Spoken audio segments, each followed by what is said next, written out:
Hey guys, it's Woody the Unexceptional Gamer, and this is Mail Monday, a weekly series where you ask the questions and I answer them. I'm psyched about today's video, I really am, for two reasons. One, first, the gameplay.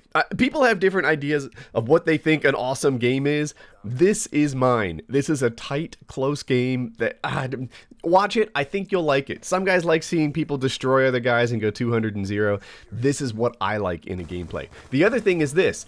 On my last video, a couple guys commented that I haven't answered a single sex question in over a month. And even though it fuels my haters, screw those guys, I'm gonna break that seal today in a big way. So, by the way, if you're sensitive to this sort of thing and this video is not for you, then you can click away now. But, you know, if you're like, Woody, goddammit, get back to the sex questions. Well, here we go.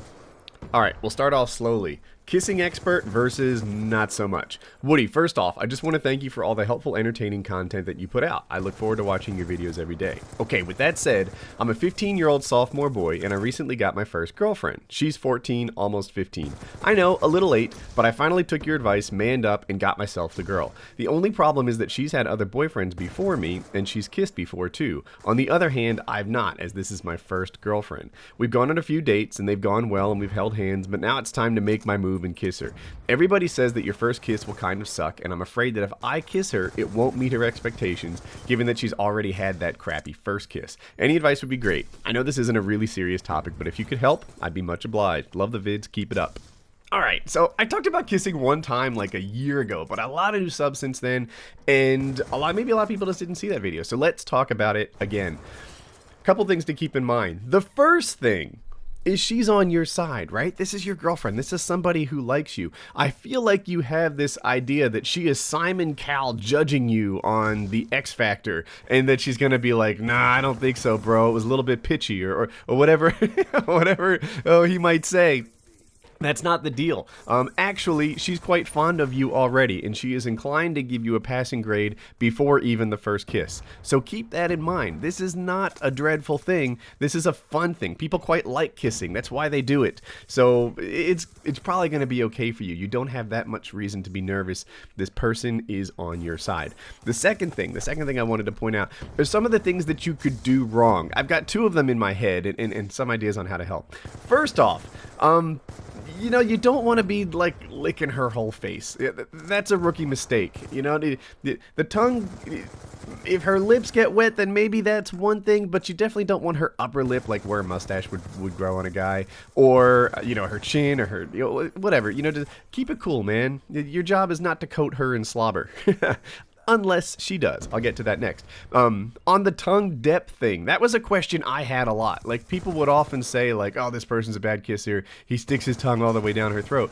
But that advice wasn't literal enough for me. It was like, well, what is proper tongue depth? Or tongue depth? Are we talking about half an inch here? Are we talking about 3 inches? Like, you know, what exactly makes this good or bad? You know, the kind of kiss that you see in romantic movies is often like not even a kiss at all. This is like, it's like this special kind of actor variation on a kiss. And the kind of kiss you see on like not YouTube, like RedTube or, you know, YouPorn or something like that is, you know, 100% in the opposite direction.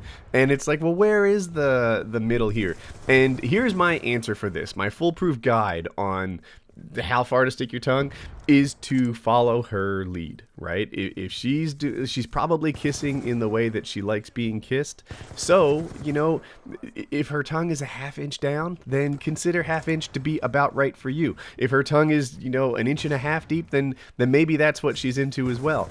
If you follow her lead, you're not going to go too far astray from what she likes. And that's also true with the whole, like, slobber all over thing as well, you know? If she's some sort of aggressive kisser, then, you know, you might take her lead on that, too. Anyway, this is going to be a good time. You're going to be okay. And don't worry about the crappy kiss being bad or anything like that. Yeah, like I said, you know, you guys, same team, and it's going to be all right. So, follow her lead. Keep in mind, she's down for it, and, first kiss is coming, man. This is a good thing. Congratulations to you. Unprotected sex. This one, by the way, is a little naughtier than the other, so if you're sensitive, you might want to click off now. Me and my girlfriend are going to have sex for the first time, only she doesn't want to use any birth control, which is worrying me a bit. I'm wondering what are the chances of getting her pregnant if right before I finish, I pull out. He gets a little more graphic, but whatever. I've heard that pre-cum can get a woman pregnant too. I need help, Woody. It's going to happen soon, and I know you know best on pretty much everything. Thanks, and keep up the great work with the channel. All right, let's deal with this honestly. First of all, it is possible to get somebody pregnant with pre-cum, but the chances are really low. Like, there's a part of me that wants to just be like, dude, you know, it's gonna get it. But I would never violate my subscriber trust by telling them something that isn't true. The truth is, if you pull out, the chances of getting somebody pregnant are reduced dramatically.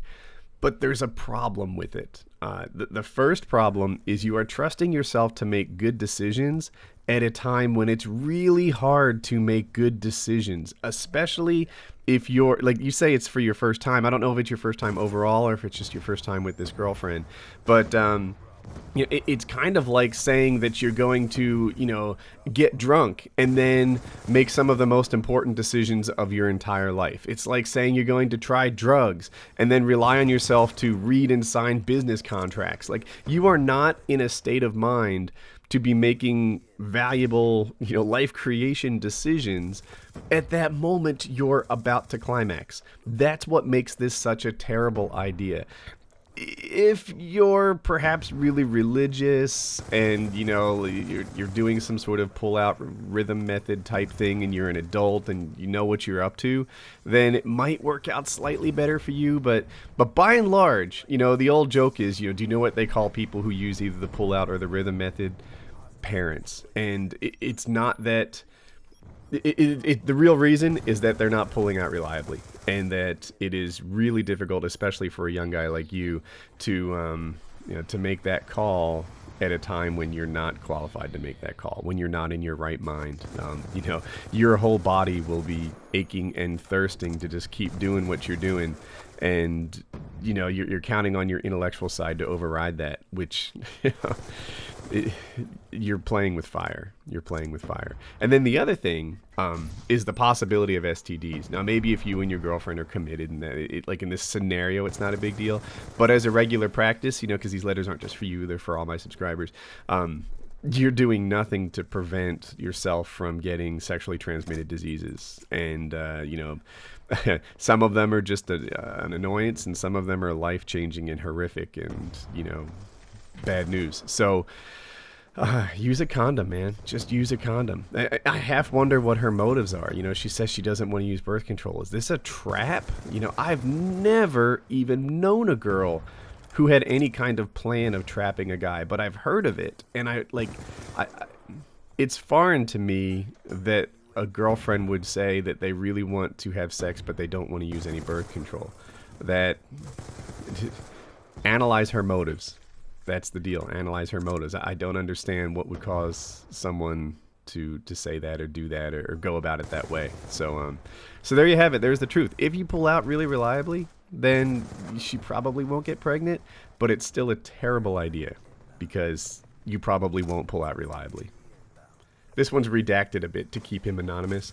I've been dating this girl for around a month now, and I really care about her. Recently we were talking, and I found out her fetish is that she likes to be dominated. And then I told her I have a fetish for dominating because I do. Now, every once in a while, we role-play master-slave kinds of things in order to turn each other on. So I was wondering if this is a healthy thing to do. Is it healthy to do this so early in a relationship? I'm just afraid that we might get into it, and we have to keep escalating, or eventually it'll just get bored of doing the same thing. This doesn't have to be on Mail Money, but any response would be appreciated. Keep up the great work and have a nice day. No, man, here's the thing with this. The only bad kink is a hurtful kink. You know, if you're doing something that only one of the partners is into, then it might be a bad kink. If you're doing something that causes physical damage, I don't know, if you're into cutting or something crazy like that, then it's a bad kink. If you're role-playing in some way, that's kind of a healthy kink. I don't care. You know, knock yourself out. If you're, I don't know, into feet or something like that, and the other person's down for it, then I don't care. Knock yourself out. Bad kinks are kinks in which, you know, one of the partners afterwards feels less than they did before, you know, or experiences some sort of, you know, physical damage. That's when these things go wrong. It's not bad to do what you're doing if you're both down for it. And that's the thing. Now, I will say this, you know, with regards to, like, some kinks, if they're out there enough, then you need to consider the fact that you're going to limit your list of potential partners. This, you know, Dom thing isn't all that unusual. I think you'll be all right. But, you know, if you're into some wild, crazy unicorn play, then, you know, just keep in mind you might be kind of alone in that, and that there aren't that many people who share your love of unicorn fantasies. That's like the downside of, you know, having a strong feeling about a kink.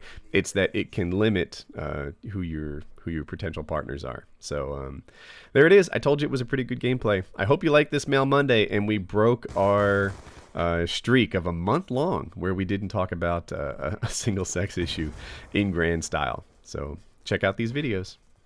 Oh, and don't forget to leave a like. I like it when you like it.